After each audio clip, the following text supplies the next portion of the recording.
This time we're going to look at the second property, power of a power. And this one looks like, in its simplest form, looks like this. So maybe we have 3 to the second power, and I'm going to raise that to the third power.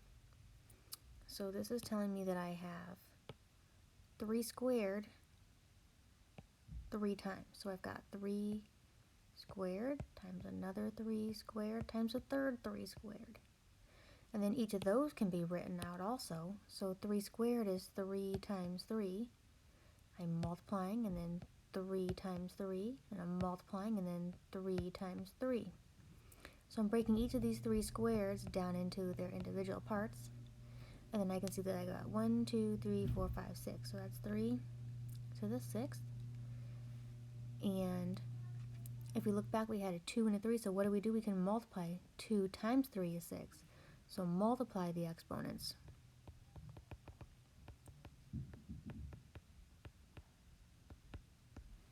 Looking at some examples, we start at number 7. We're going to multiply the exponents.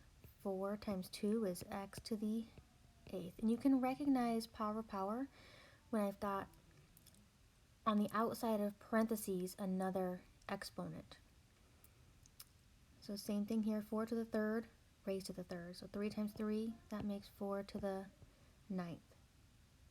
And n squared to the 5th means n to the 10th. 2 times 5 is 10.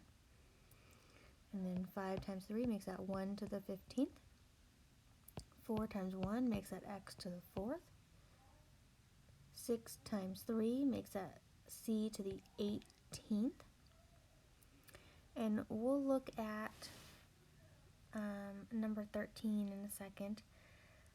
Let's skip down to number 20. Technically, this would be power of a quotient, but we're going to go with it, the same thing. It's very similar to what we're just talking about. We'll write this first one out. This means I have 2 to the third 3 times. So 2 to the third, 2 thirds 3 times. 2 thirds times another 2 thirds times another 2 thirds. So on the top I've got 2 to the third. On the bottom I've got 3 to the third. So it kind of works the same way. If there is no exponent, I can always put a 1. So the 2 is really to the first power. 3 is really to the first power.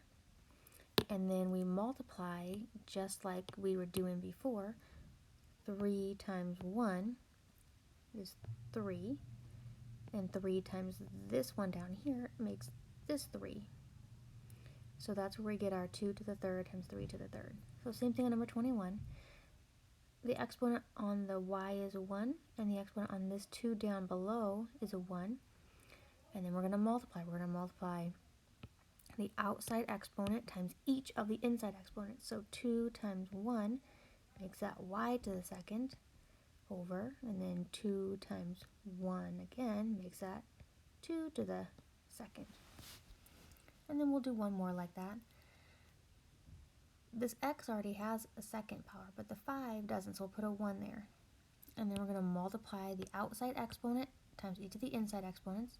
So 3 times 1 makes that 5 to the third, and 3 times 2 makes that x to the 6th.